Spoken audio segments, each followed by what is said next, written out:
Aloha, everyone. It's Wednesday, and that means it's News Day.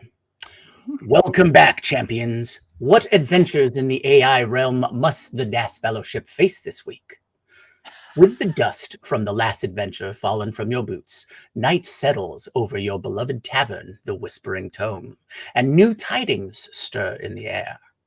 From the distant hall of Harvard, arcanists unveil a quantum metasurface, a wafer-thin lattice that bends light like a conjurer's prism.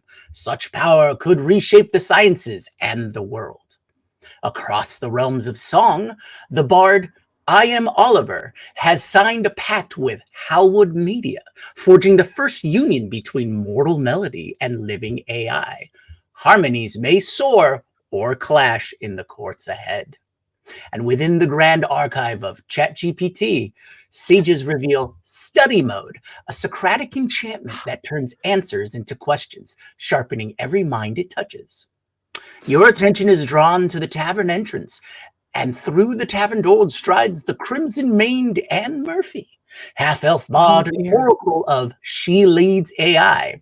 Her silver-strung lute hums with circuitry, and her stories embolden even the most doubtful hearts. She joins you now, lending wit and wisdom to your cause. Beth, the elven wizard, Andy, the dwarven cleric, Brian, the human rogue, and Karl, the dragon-born paladin, stand ready. With the oracle at your side, science, song, and scholarship await your valor. The candles glitter, and the quest begins anew. It is July 30th, 2025, and this is episode 518. And today we have Anne and Andy, and I am Jyunmi, and this is the Daily AI Show. Thank you, everyone, for joining the live stream, and for all of you who are watching a little later. If you haven't already, click the bell, like, subscribe, and join the newsletter at thedailyAIshow.com. Okay. So let's do a quick lightning round of stories from everyone before we delve into this week's news adventure. Andy, what do you got? Yes, but first a tip.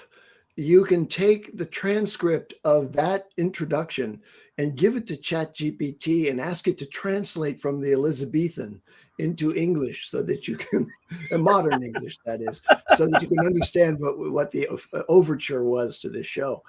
I wanted to just quickly say that, we have always been fans of Anthropic and Claude for its constitutional AI and for its just better than average intelligence that is applied to both coding broadly and also to writing. And it's been expert at that.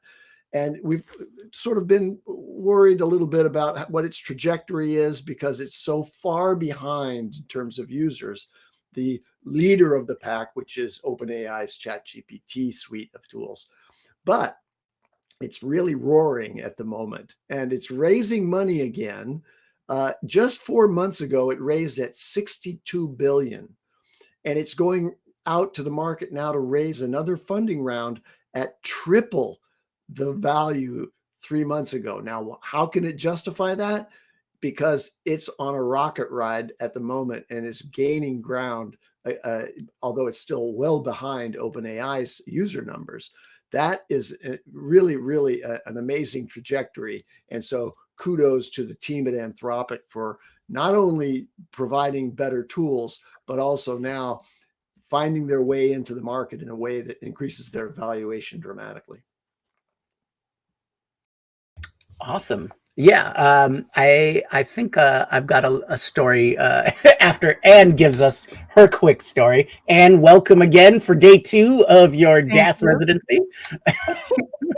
Very happy to be here, and I was hoping that I had a pirate-related story that I could share so I could talk in my pirate voice after your introduction. But alas, arg, I did not find an AI and pirate story to be able to share. So instead, we're going to go with something a little bit existential. The article that I spent my, morning waking hours mulling over is from a guy who I'd never heard of before, like so many of our, fellow AI adventurers who are, we're sitting around, we're thinking about these things and we're publishing pieces on it.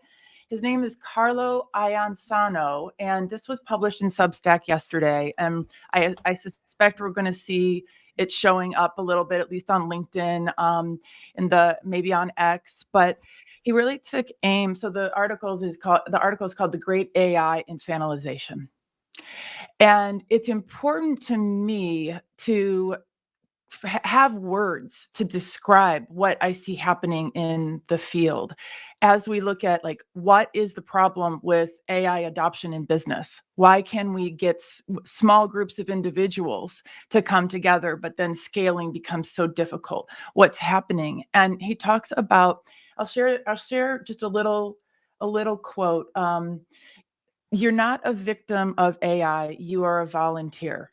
Every time you, is the word whinge, WHINGE, whinge? Learn something new. Every time you whinge that ChatGPT is too nice, right? That whole sycophancy thing. Every time you moan that AI gave the wrong answer, every time you catastrophize about machines stealing creativity, you are exercising a choice, the choice to be helpless.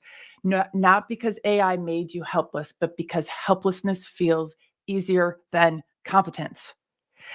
We see this so often, and I think this is what's so challenging. Is it's one thing to be a full-on resistor. It's another thing to be a full-on champion. It's the people in the middle with that learned helplessness thing that seems relatively benign, but in fact is, I think, the most insidious challenge that we have as AI becomes totally and utterly ubiquitous, but people want to have their head in the sand, in part because it's learned behavior, right? Like, we are taught to stay small, particularly in, working with women. We're taught to stay small.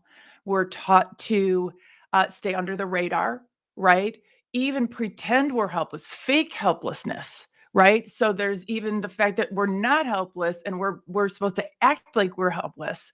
And so one of the stories that I'm going to bring up later really kind of hinges on this challenge that we have with people feeling, I think he describes it as digital houseplants. We're digital houseplants. We're just not doing anything, not going anywhere, just hoping that somebody comes and gives us some water and some sunshine, plays music somewhere near us. So this is, again, in Substack. It's called The Great AI Infantilization. And the author's name is Carlo. His last name is spelled Iacono. That's my quick hit.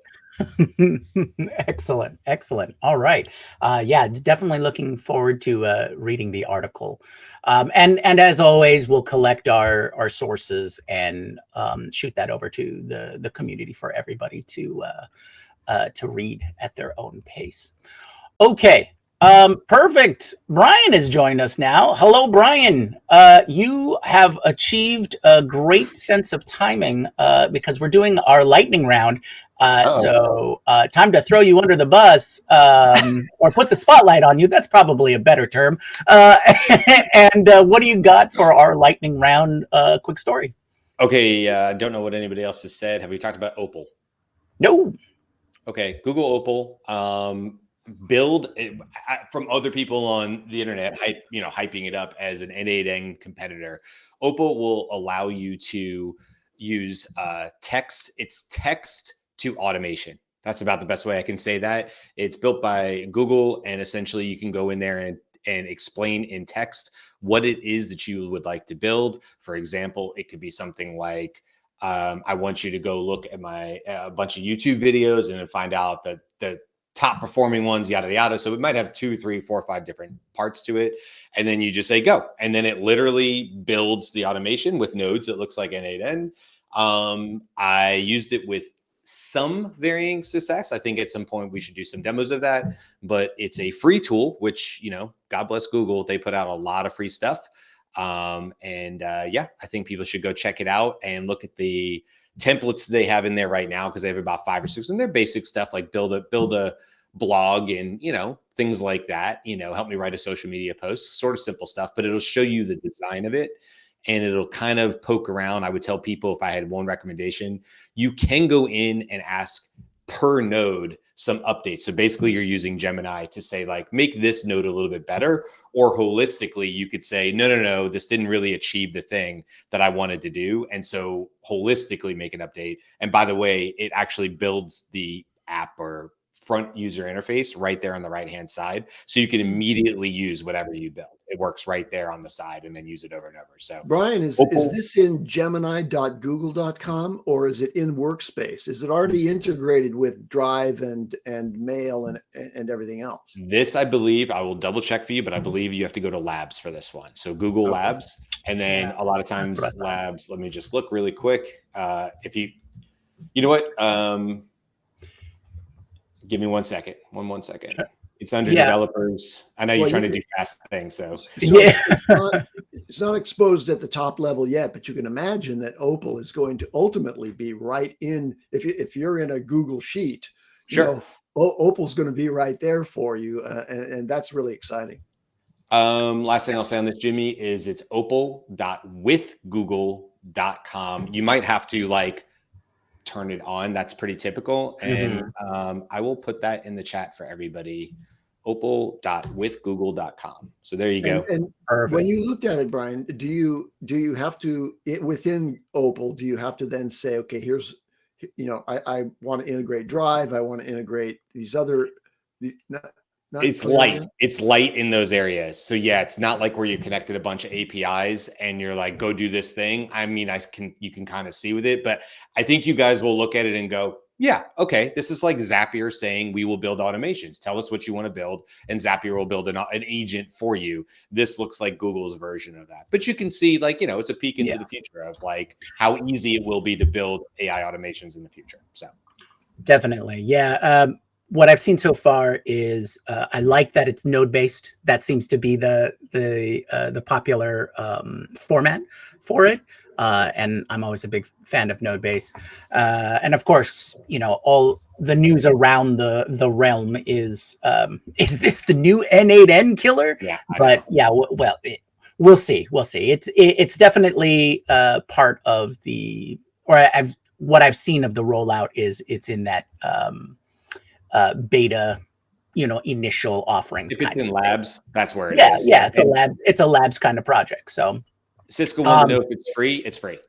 Yeah, does it cost anything? No, it's free. Go to Google Labs and search Opal, and you will be able to log in with your typical Gmail, just like you can for all the stuff that's experimental inside of Labs. So no cost to it, which is just like Notebook LM. That's where it came out of. It came out of Labs, won people over. I know there's more news for that too. I'll leave that for later. Well, I was just going to say that's a great weave on to more Google news.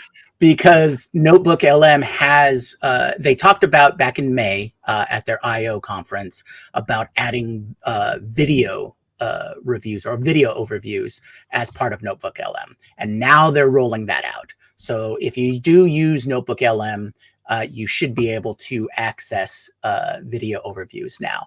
So they describe it as an alternate version of audio overviews. That will generate slides and imagery and things like that. So I haven't had time to experiment with that one in particular, but I'm really hopeful because some of us work on a Notebook LM powered process for content. So it'd be interesting if they are going to add the video element to it. So we'll see in the future. Maybe not this weekend, but next weekend we'll see an example of that. And then I wanted to weave off of that and go to another of the big companies and talk about study mode in ChatGPT. I got to work with it for a few minutes last night when I noticed it pop up.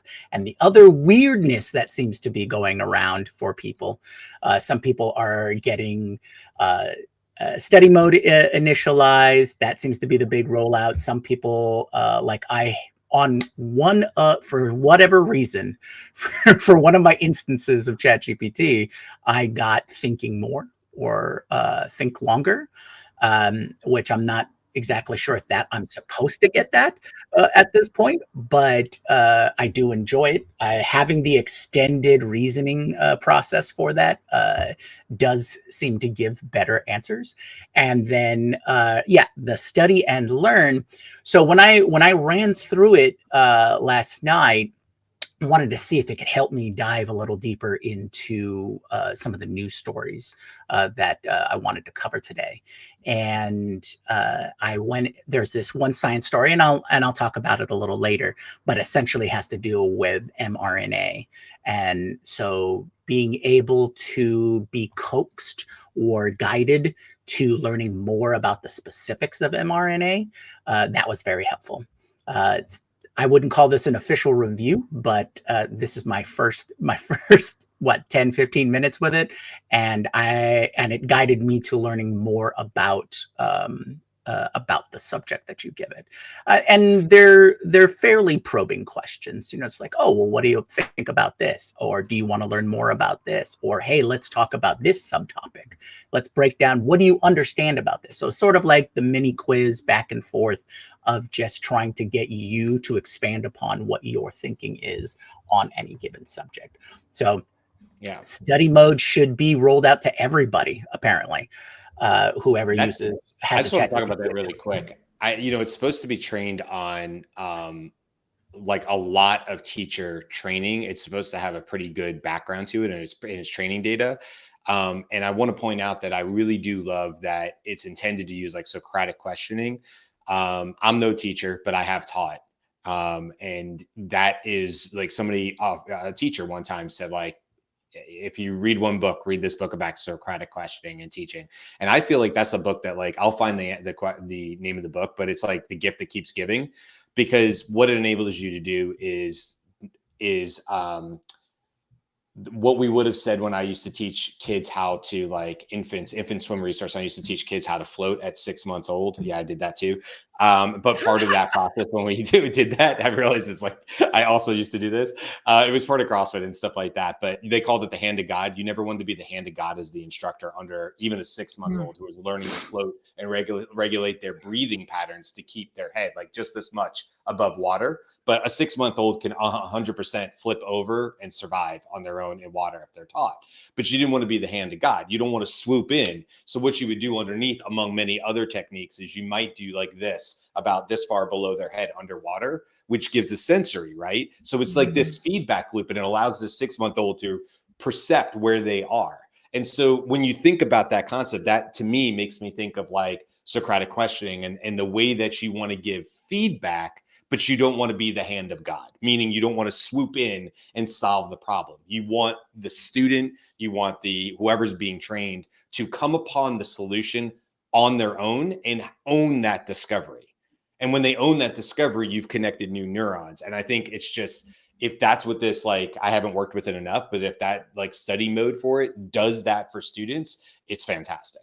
So I'm really, really hopeful, especially for my daughter as she goes into high school.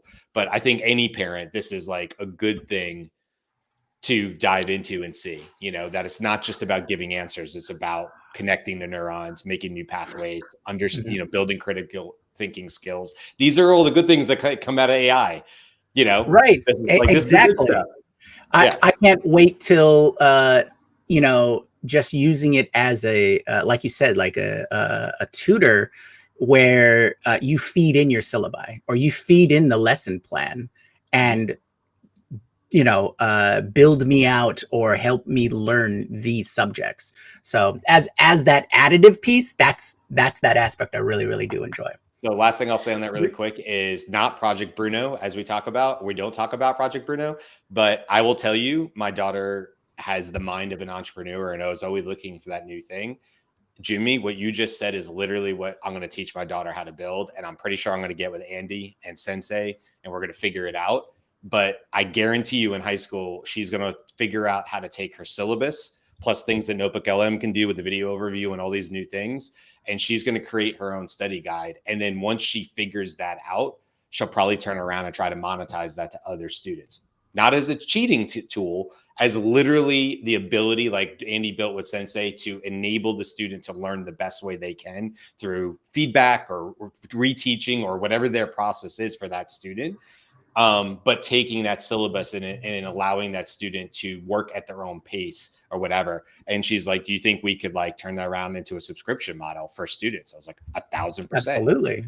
1,000%. You better hustle. Like, 100 high school students at $9.99 a month is still $12,000 a year, no matter how you cut it. And that's a nice little side gig for a 14-year-old, you know? Yeah. So, or Can I chime in here on study mode? Mhm. Just some provocations. So I too was very, very excited to see it. And initially I misread the release, and I thought it said that it was only rolling out for their EDU accounts. But then just now, this very moment, I learned that I also will have access to it, which is really exciting. And I hope that it's a very, very sincere product, because it would be all too easy for this to simply be a massive clapback to all of the people saying that AI is ruining education, right? This is a very easy way to say, no, look, we're on the good guys' side. Like, you all should, for sure, everybody should pile on to joining, to working with OpenAI, because we have study mode. So I'm really like, this is good. And also I want to reserve my judgment to see how good it is and what's done to help the rollout and adoption. For example, the new grants for education and AI, will that play into educational programs that will help students, enable like off the shelf, what is it called? Study mode. Oh, Okay. Study mode. Or is it going to be, how do you adapt study mode for your school, your curriculum, your learning style? So there's that. It's like, I am encouraged, and I also want to see more, particularly as a member of the college tuition paying public. I want to see a lot more. I also want to see more collaboration with the universities, of course, and just much higher expectations of themselves around AI adoption. But the other thing I wanted to mention about this is, because we brought in the Notebook LM example, I wanted to share a use case that my daughter shared with me. So they don't, at her friend, so she's smart kid, honors college, blah-de-da, at San Diego State University, which positions itself as quite the leader in AI and, big grants, think tanks, blah, blah. Incidentally, they also think they are a co-pilot university, which is hilarious because my daughter and her friends have never heard the word co-pilot, but I digress on that. They don't like, her and her friends don't like Notebook LM because they think it's creepy. They think the podcast, version, the podcast thingamajig is just creepy and it shouldn't be like this. Okay, fine. They also love being like being retro. They like flexing that they're a little bit of Luddites. Like, it's the other way around, because they're digital natives. They'll be like, oh no, I like to read the book myself, blah, blah, blah. But here's how they do use Notebook LM, which I think is so cool. And I wonder if things like chat mode or study mode will pick up on something like this. They will load all of their materials into Notebook LM to listen to the podcast on the way across campus to their tests, to keep their head in the game. Such a cool. So, they're cramming, they're doing all this stuff, and many of the kids stay up all night long. They don't do anything until the night before. The honors kids are like the worst, I think, about that. So so they put their earphones in, which 100% of them have their earphones in anyway. They haul butt across campus, and they use the podcast function to keep their head in the game for their test. Pretty cool, huh? Cool. Awesome. Yeah, very awesome. I have several other points I just want to add to this one. Please. One is Anthropic launched learning mode last month. So this is not like the latest and greatest thing. When you click on the tools in the dialog box for ChatGPT and you select study mode, what that does is it invokes a custom system instruction. That system prompt is not very long, and someone published it. So you can see it. It's a pretty simple set of instructions, but it was organized by OpenAI with the help from teachers, scientists, and pedagogy experts. And so that high-level instruction to the model on how to interact with the person in the study mode is driven by those system instructions. So to Brian's point, I'm immediately going to take those system instructions and give it to the chat tutor in Sensei, Absolutely. adding that to the system prompt for chat tutor, tutor chat rather, and that should make that dialogue that you're doing in Sensei mimic that directly. And by the way, you can take that system prompt and put it into Gemini or Anthropic or anybody else, and it's going to do the same thing. So as described, Brian's going to have his daughter upload a document to ChatGPT, select study mode, and now the interaction, the conversational interaction, is going to be guided by this instruction not to just give the answers. Right? Don't just give the answer. Try to do this in a Socratic approach. And this is the blowback, the positive blowback. And you're right. This is AI for good.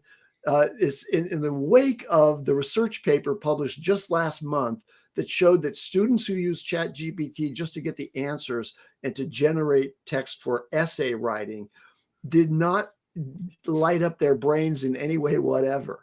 And they got dumber as a result of using ChatGPT. Well, just click on study mode or learning mode in Anthropic, or use Notebook LM and do it in an interactive way with your own documents. And you're going to actually have a better educational outcome than if you're just looking for answers online.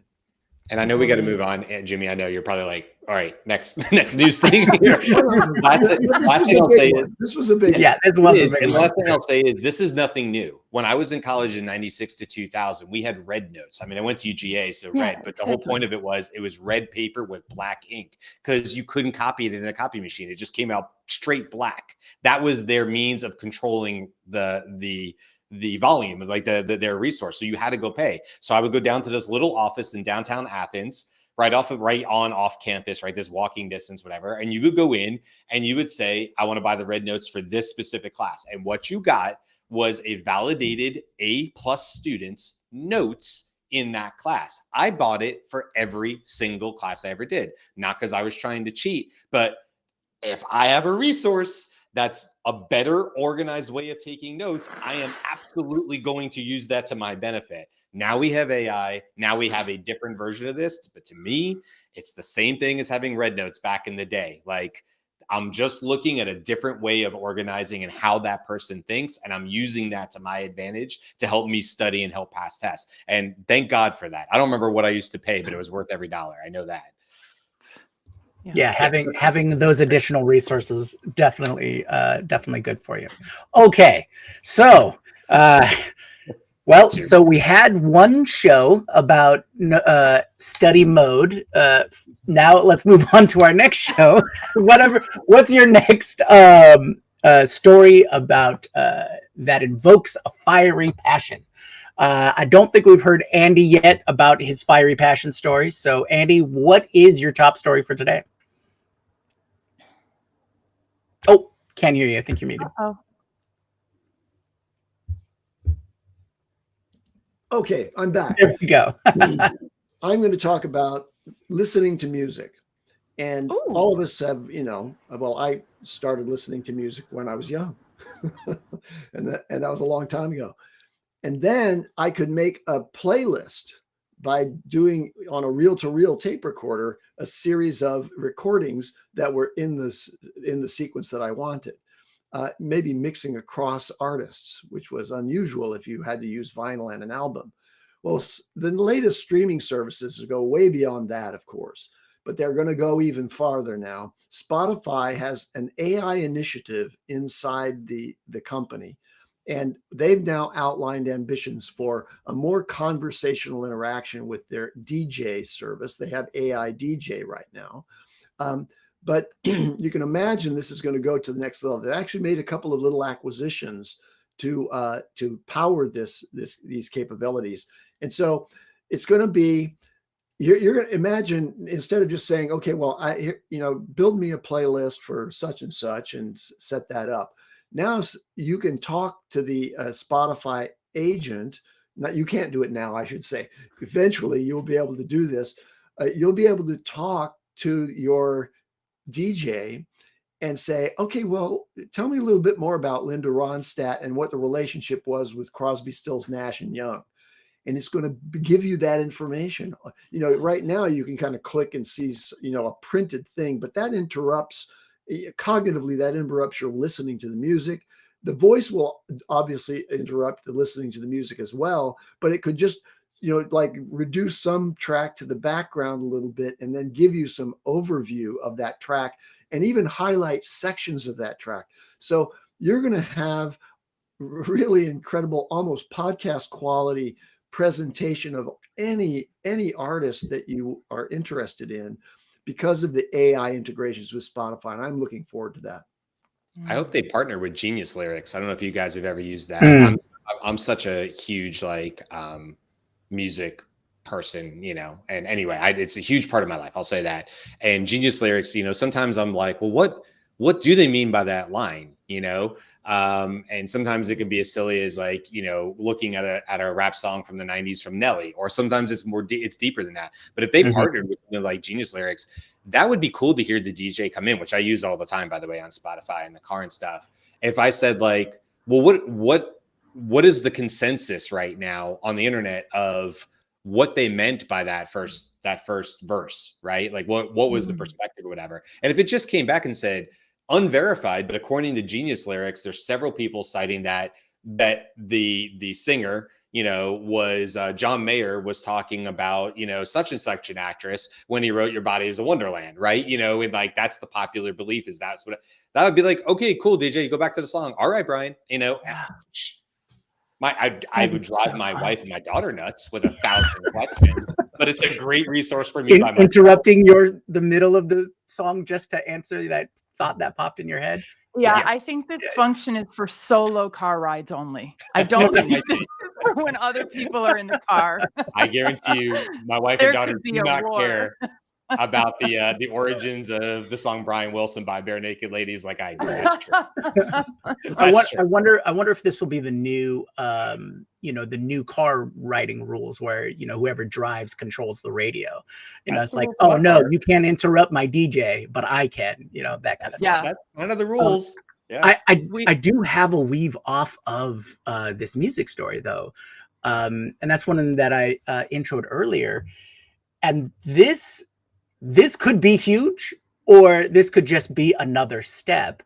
But coming out of Music Radar, they're talking about a music designer who creates music on Suno, the AI music platform, has been signed by an independent record company called Howwood Media, and their name is I Am Oliver.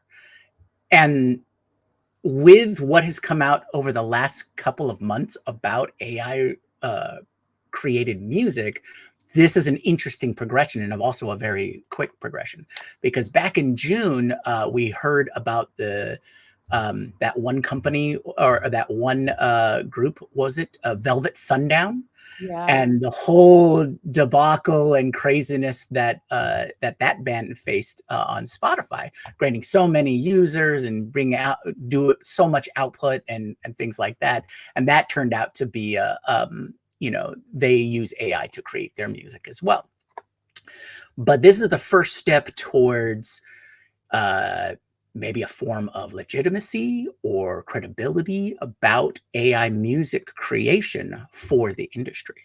So whether this turns out to be the start of a trend and maybe acceptance throughout the music industry, at least on the producing side, maybe not necessarily from the artists. So we'll potentially see some conflict there, not to mention the ongoing lawsuits and copyright issues and things like that.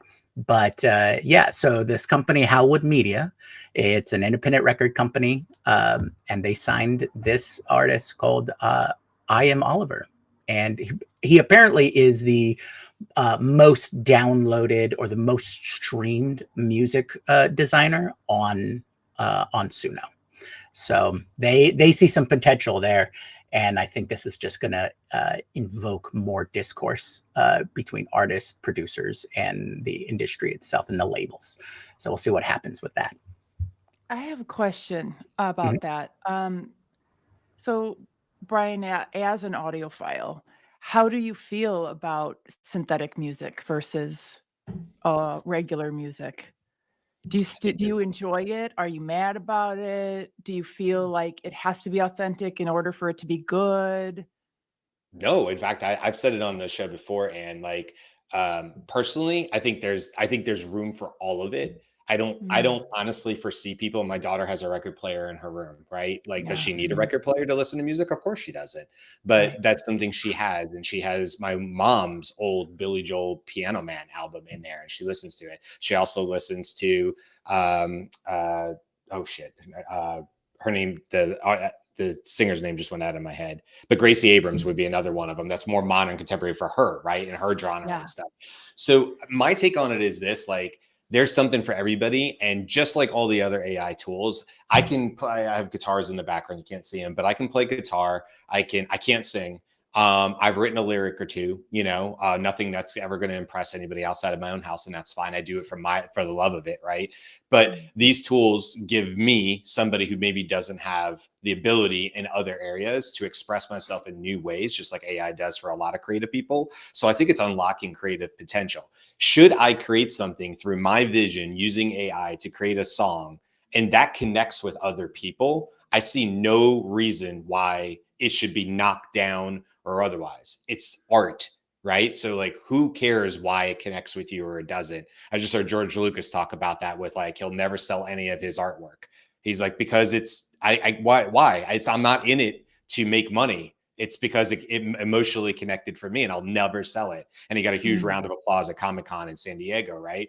So I think that's what it is. I've also said, and just really quick, like, I think there's a future state here for things like AI enhanced karaoke. I've said this a couple times. I wish my local bar, place, hangout, whatever in my town, this is what I want. Essentially, I want them to be take any song by like Bon Jovi, any popular song that everybody would know, right? Regardless of genre or year, you would know a popular, Wanted Dead or Alive song or something like that, a popular karaoke song. But what you do is basically you get like almost like an ad libs from the audience. You quickly remix that with new lyrics. And then what the karaoke is, okay, you've never seen the lyrics before. It's kind of like a Mad Lib. We're going to start the song. The lyrics will show up on the same time the singer's singing them is the same time the audience will see it behind them. And you have to do your best to sing Wanted Dead or Alive, but it's about a ham cheese sandwich, right? Or whatever it is. And it's not about singing at that point. Like, who cares how you can sing? It's like, can you kind of keep the beat and put the lyrics without cracking up into the place? And I'm like, yeah, do this tomorrow. Do this tomorrow. Somebody go build this for me so I can go enjoy it. So I don't have to go build it. But this is what I think. This is what AI and music can do, I think. Not to get on a tangent. I'll go forever on it. The establishments will be able to sell many, many more drinks if people need to stand up there with not knowing what the lyrics are at all. Yeah, it's the same reason Mad Lib were fun when we were kids in long car rides, right? Because it was like, give me verbs and adverbs, but AI can quickly do that. And as long as somebody can figure that out, I don't think you can do 1,000 songs. I think you got to pick like 25, right? That the AI knows really well and can like quickly generate lyrics. There's probably some testing to be done on that, but all that stuff, anyway, all that to say, to answer your question, like, all of it makes me more excited than fearful. And I don't think it's going to replace the singer-songwriter, truthfully. I also kind of think if you're not a singer-songwriter or a writer in Nashville and you're not using AI, good for you, I guess, but I don't believe you in most cases. I don't believe you. Oh, really? Not really. You're going to tell me this tool's sitting on your desk. Nobody will know if you used it, and you're not going to get some suggestions for rhyming words with debacle because you really needed to rhyme on the fourth stanza, and you're not going to maybe consult ChatGPT and go, what is going to go with debacle in a country song? Like, come on. But I'm sure there's the purists out there who are like, I will never touch it. It ruins my craft. All right, good for you, I guess. Yeah. Well, yeah, we'll definitely see what comes out of it. Though I do love that bar idea. I know. I want to see it as Yeah, well. another $1 million Yeah. idea on the Daily Eye Show. Market. Yep. Mashup karaoke night. Yeah. And so Mm. you were going to talk. You mentioned earlier that you were going to talk about a deeper story. So this is the opportunity. What is the story that burns with a fiery passion? I hope it's not self-indulgent that it burns with a fiery passion for me. I hope it burns with a fiery passion for the audience as well. I know it is a hot topic, but what I'm bringing to the table is a take from the land of small liberal arts college campuses. And this is a guy who is a faculty member in an honors college it's an honors college, a tiny honors college within ASU. So it's not the whole college isn't tiny. The university is ginormous. Barrett College is tiny. And just for like level setting, so it's called AI and Higher Ed, an Impending Collapse. And this is from Inside Higher Ed on July 24th. And a couple of things for us to know. One is that tuition at ASU is $38,000. Expected total expenses is $60,000 a year. So for an out-of-state student, it's 60 grand. Plus, if you're in the honors college, like most honors colleges, you pay an additional fee for ostensibly smaller class sizes. You probably get a laptop. I don't know, some goodies, right? And plus, honestly, because they can. That's what we actually know. It's because they can. And, his take is one of the ones that kind of to your point, Brian, of like, if you're going to say you're not using AI, like, cool, more power to you and everything, but like, see it in a couple of years, maybe question mark, you might not even be around doing the thing that you love so much. His take is that by giving over we pretend to work and they pretend to pay us. So that faculty are now, in this situation where what he's contending the right path should be is saying, no, campuses won't collaborate with AI. Students shouldn't, faculty shouldn't, which is particularly interesting because ASU was the first university to partner with OpenAI. Yeah. But I bring it up because there are so many Robert Niebers dotted throughout universities. And, one of the things that I've seen my background is in university administration, so higher ed advancement, fundraising, marketing, blah, blah. And one of the things that happens is the Robert Niebers of the world, who are no doubt esteemed colleagues, talk to the greater community about AI is bad. And then what happens is enrollment has a hard time adopting AI because Robert, the esteemed faculty member, is out here saying AI is bad. So the business units have a hard time adopting it. So now you've got, multidisciplinary difficulties in adopting AI when in fact, if some of the people could go out, lead the charge like they are with ASU and OpenAI. But the thing that's so tricky here is that he's really saying that complications around grading AI enhanced or AI sourced work represent a challenge to the integrity of the educational system. I don't disagree, but also I don't think that's a bad thing. I think it's a really good thing. The AI, the higher ed bubble is a bubble, and we've been knowing that it's going to pop at some point. Is this a moment where we can accept that AI can help us break what's already broken? Higher ed in America is not working the way we thought it was going to, by no means, right? It's a long way off. I don't know if that's too political to say. I don't know how much commentary we can layer on, but let's just say it's not working the way it was set out, right? And we're creating this, this bigger and bigger gap. And the students who go to college and have faculty who don't want the system, let alone the individual students, to participate with AI, there is no point in charging people money to go to college at that point. I mean, we are doing the next generation such an incredible disservice. So this is an important one to read. If you're wondering, who are these voices in higher ed out here saying, essentially, this is the ruination of higher ed, with strong arguments why it's bad, and influence within, academia. It's the Robert Niebuhr's of the Barrett College's Honors College of ASU. And it's important to know who these people are, because they are going to continue to be vociferous, and it is going to be ugly when these forces clash. And I think we're coming to that point right now with higher ed.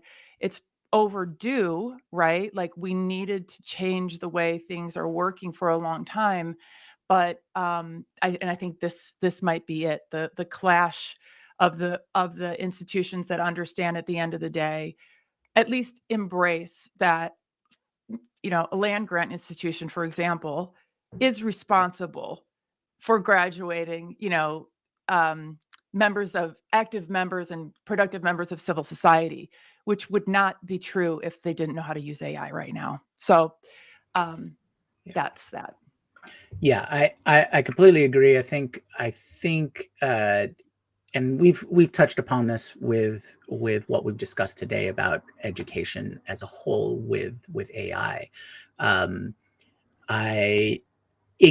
think the root for any real discourse is we need to have understanding and education about AI from all perspectives, so that we can really discuss how we want to move forward, or what we really see how education will develop in the future.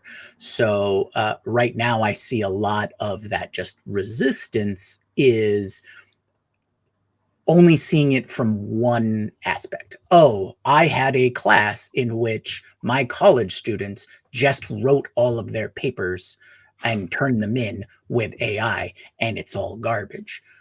Okay, well, there's a lot of stuff to unpack there, Yeah. right? Mhm. Yeah. Not, how your class is set up, how they're using it, what is the actual goals to be achieved, and all this kind of stuff. And I think what that forces people to do is reevaluate how they approach education and how people are being educated. So, This or is how not a they learn and broad things swath, like that. but I would say there are a lot of lazy professors at universities who have been sitting in their roles for a long time. They're protected. They have not had to change anything.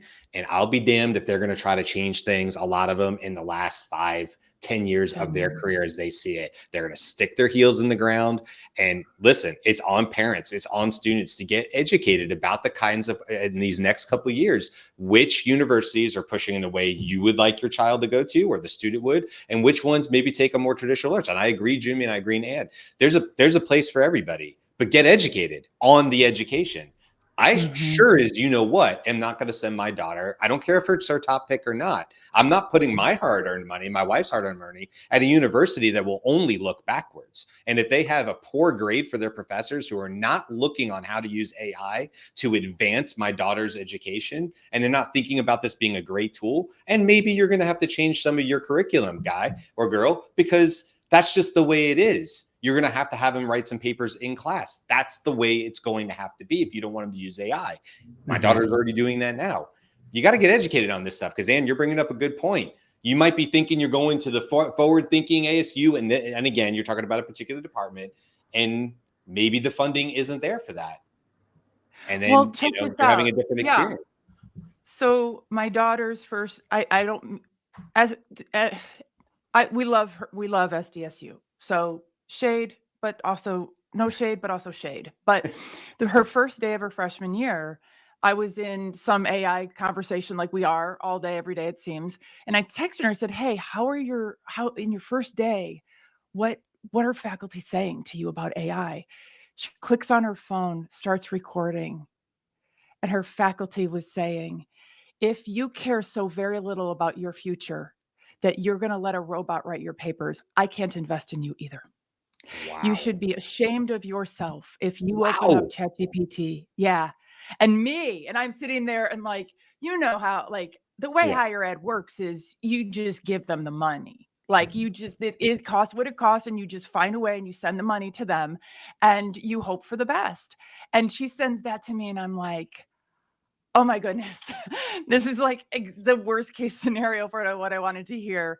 And then, that conversation with me and her friends continued. I learned, the honors college kids, they asked me, am I going to get a ticket for using ChatGPT? Can I get in trouble? So, well, what are you asking ChatGPT to do? Are you asking it, teach you how to make BOMBs?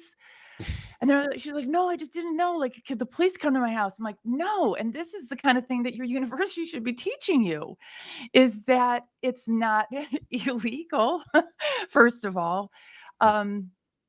So, they are afraid that their brains will atrophy. They do want to learn properly, right? They do want to please their faculty very, very much. And so when their faculty send out a syllabus that says, if you use AI, you will be up for probation or suspension.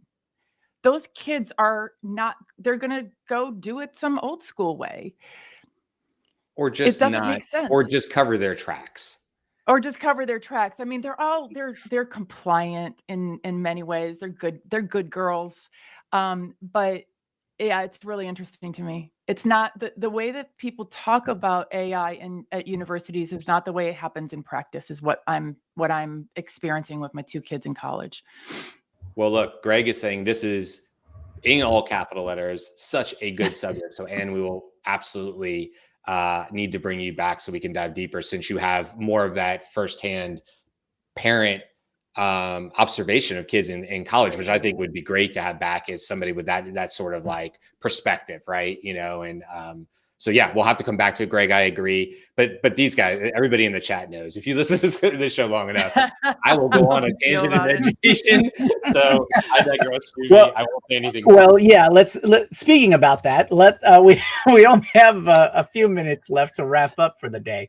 So, Andy, I wanted to make sure that we got to you for your story, your top story, or your story of burning passion.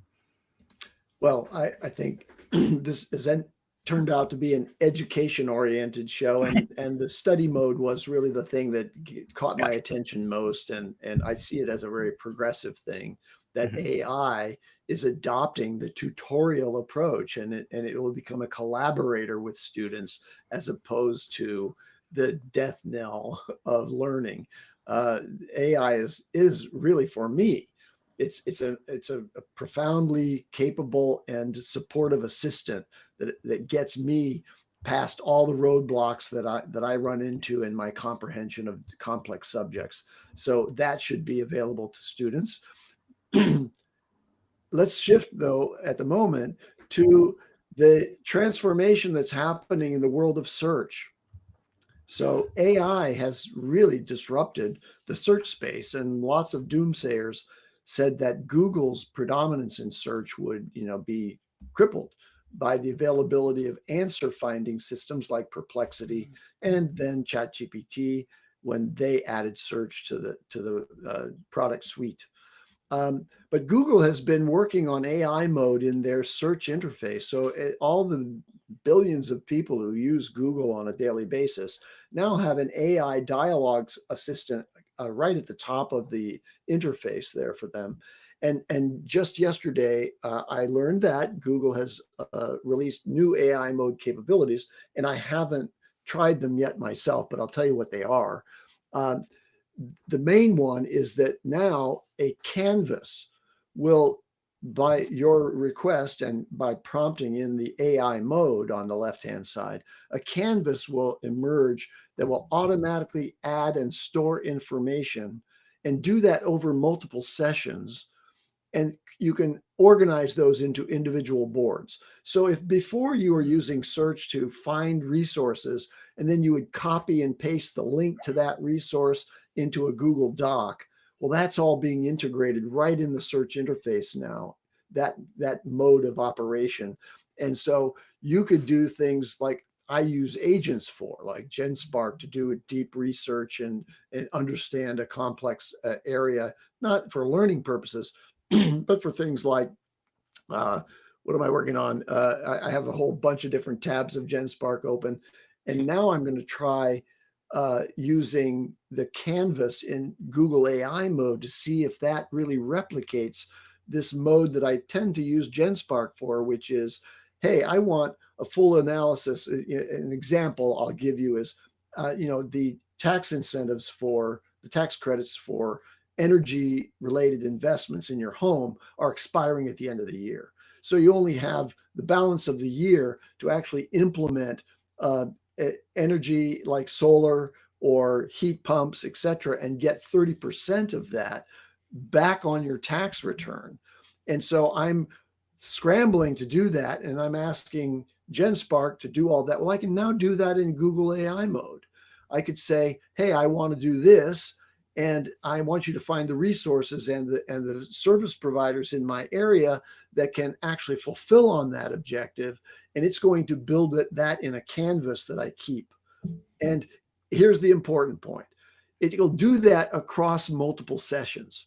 So as soon as I come back to the Google search thing, and I just prompt and say, hey, let's go back to the energy efficiency investments that I want to make in my home, it's going to pull up the canvas with all the history of that we have together put into that canvas. So that's moving search into the realm of AI, just like all the AIs have moved into the realm of search. Google's putting it all together, and I think that's really a good thing for all of us. 100%. Is the canvas a doc? Is the canvas a doc on the side, or what is it, Andy? I haven't tried it yet, but that's the idea. Canvas has become a term that refers to the right-hand panel that is collecting the information and editing it and changing it. So if I say in Google AI mode, I'll bet, just like you can do in Claude Canvas or in OpenAI's ChatGPT Canvas, if I say, oh no, I don't really like point 2, just strike that one, it's going to change the canvas, and now the canvas no longer has that entry in it. Or I can say, add this thing that we just talked about to the canvas, please, if it's not already there. And I'll just add Gemini Canvas. The distinction of Gemini Canvas is that's where Gemini does its coding. And that's not the way ChatGPT uses Canvas, just to put a distinction of the two types. Gemini will code in Canvas. It's like that's where they sort of open that up. It's not the only thing they use Canvas for, but just you'll notice that difference. Right. I think that this is moving that kind of functionality directly to the search interface. So if you go to google.com and you just do a search to start, AI mode pops open with its dialogue. If you then prompt it to say, okay, let's make a collection here in this individual board, so I can name it and I can start to collect it.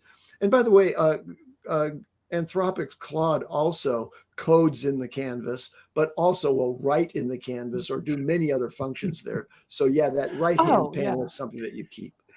That the big AI companies have admitted that their naming, or at least OpenAI has admitted their naming conventions are terrible. And as we see, they're still using the same words: Canvas, Copilot, DeepSeek. Yeah, it's Deep not. I don't think it's going away anytime soon, and I don't know if it's purposeful. It can be a little irritating, but luckily you have DAS to break down all of the little differences. So it's plus, so we know what we're talking about. Can I weave off of that real quick? Go for it. All right, August 2nd.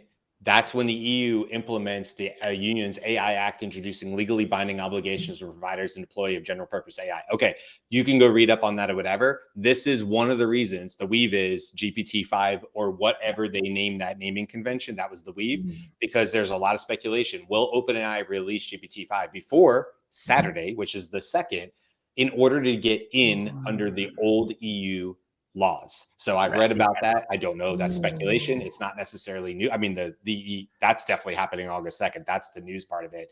Speculation as to whether OpenAI will push GPT out in order to meet underneath those deadlines. And I don't know if that means it has to be out by the 1st by midnight, so on and so forth. But that's probably what that means. So it's potential we could see a rollout of GPT-5 here within the next 24 to 48 hours, which is, or whatever they call it, which is really cool. And then Jyunmi, I'm just going to sneak this in, but I know we're on time here. I did run an AI, but I'll share it. I'll share it with people so you can go see this on your own. But I took yesterday's episode about dynamic pricing and I created the brand new video overview. And I'll be damned if it didn't do a great job, guys. Nice. Welcome to the Explainer. Today, we're going to talk won't about go through something it, that's but hiding in plain sight. Different voice, by Something the that's way. changing the It's a price of, singular female well, voice versus pretty the much male and everything female you voice. buy. By something different. We get all something, sorts of new and it's slides. all being driven by data. So here they are. Eye opens up and it starts pouring rain. Talking about the Disney example I gave yesterday. About how Yeah, much money we Oh, make, and maybe that's Jyunmi. okay. Maybe that's even a good thing because it helps bring down the cost of your ticket. And both sides are using tech today. skipping And this through brings what you're up a listening to, really so this is powerful, this is kind not- of it's scary 7 minutes question. long. Algorithm. Okay, what I'm going to do is I'm going to share this. With. Let's not do that on screen, but let's share this with everybody. So, Awesome. Capulet, welcome. I'm glad you did that because that's a great demo to see what we're getting on the video side, and I can see lots of educational content gonna start coming out for it. If there's an easy way to switch out voices or have it reread, I think that's going to add a little more variety to it, but we'll see what comes out of that. You know what? Take the slides, download the transcript, and re-record it yourself with it in your ear, and re-record it over the same exact slides and put it out. In fact, I will probably do this now, seeing this for the conundrum right now. There's no, when the video goes out, it's just the transcript. Right. Hey, if you're going to give me slides to the conundrum episode, I'm going to use them. So awesome. Expect this Saturday's video to have the new Google Notebooks video overview slides as part of that video interface, which is, hey, I'll use. You give it to me, I'll use it. Perfect. No, that's great. That's great. And I was kind of dropping hints. Hopefully that was going to happen. All right, perfect. Okay. As we wrap up, I cannot leave it without doing an AI in science story. So AI in science. Okay. Science. So the big one that I wanted to talk about was, of course, out of Harvard. There is the Harvard John A. Paulson School of Engineering and Applied Sciences. All right, we have talked about quantum computing because there's been many inroads and advances in quantum computing that we've seen over the last year. And so Harvard has thrown in their gauntlet of quantum computing advancement or progression. And what they're calling is they have something called quantum meta surfaces. So right now, as part of quantum networks, or part of creating their creating the information, right? You currently use something called waveguides, right? And it's a lot of equipment and layers and mirrors to guide optical information, basically like lasers, right? And this helps as part of the larger quantum computing structure, right? The main pieces are the processing unit, the error correction piece, the sub-zero, super cold piece. And so there's these general areas about quantum computing that we're seeing these advances in. So this quantum meta surface, what it does is it takes that waveguide component and it basically makes it into a wafer thin, they say smaller than a human hair, single component together. So it takes up less space, uses less energy, all of these kinds of advancements that you want to see in this technology, which means that the overall quantum computer can be smaller as well. And that means there's less energy and less things to keep super cold and those kinds of things. So coming out of Harvard, they've created this quantum meta surface that changes essentially these waveguide systems into a single thin layer chip. So think about the way I like to imagine is when you thought about how radios would have all these big capacitors and vacuum tubes and all of these kinds of things, these old-timey radios, and they were these huge monstrosities. You had to keep it on a table or a desk or armoire or whatever.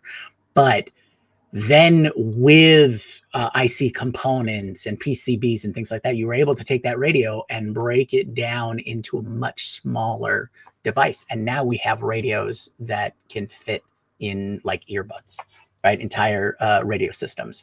So this is that kind of transition, I think, is these meta surfaces are reducing the amount of physical overhead and processing or energy overhead for quantum computing. So hopefully this will be a big step into moving quantum computing further into the mainstream space. So we won't have our quantum computer on our desktop for probably another couple more decades, but now it's only a couple more decades as opposed to a dozen. And that's my AI and science story. I do have plenty more, but we are definitely over time for today. If you would like to know more, please join us in our community. So I think we'll wrap it up with there. So again, thank you folks in the chat, our viewers and subscribers. Let's continue that discussion in the Slack community. And you can, if you aren't already part of the community, head over to dailyaishowcommunity.com to sign up. It'll get you right into our Slack channel.